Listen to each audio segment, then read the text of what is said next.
nyaka sani gipenyo osebedo kolal kure to kano wuok kama jonon weche mag siasa kete pim mane owinyane sani. Watu walikuwa hawajapanga mpango, walijua hii mvua itaendelea kunyesha, maji itakuwa mingi zaidi, mito zitajaa, lakini hakuna hatua ambayo walichukua ya kidharura. Kazi yao ni kupiga kifua hapa na pale na kutoa onyo peke yake. Sasa sisi tuliambia hawa kwamba tangazeni hali ya hatari, tangazeni hali ya hatari.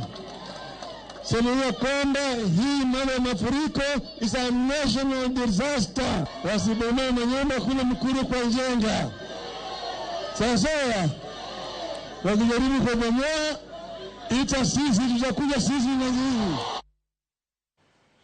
Wakijaribu kubomoa ita sisi.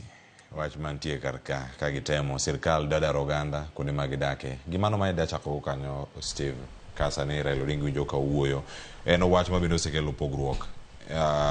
Kweth mar Kenya Kwanza kod Azimio kotende kod lek mar Raila Odinga yudo lemo mare mar jakom mar AUC. Wacho ni egoyo chief campaign na mari ichako goyo nad. Raila golo mana duonde weche mag oula. Koro mamoko mano lenge weche mag fertilizer mbolea ka no mulo giduto kama entiere ka. Koro en mare onego leng ka imanyo ni lemo to jopiny enyore wawinyane pachi kata wadhir Peter Osaga.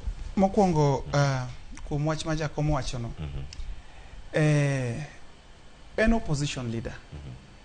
Kaka pod entie sani en position leader. Ten gi right mar penjo kata wacho ne sirikal gima ok dhi kare. Ma kik mondo tigi wachne mar EU mondo kik oti tije masani onego beno tiyo kaka penjo. King'iyo mos areas ma obed affected ka wang'iye kisiasa. Ibodo ni jogo mantie stronghold mar ODM mar somehow affected. Kibiro Madare wange ni Madare stronghold mar opposition.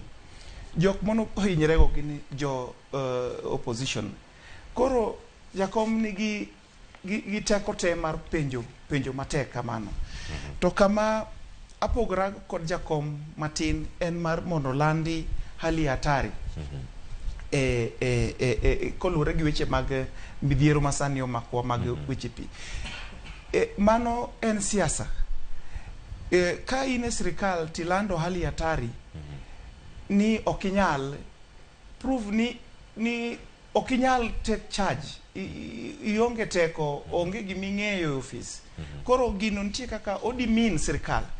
Nikech gisani pod nitie resources ma pod pok obedo kata pooled together mondo okony piny. Ero kaka awa wach mar emergency fund ma koro sani nitie.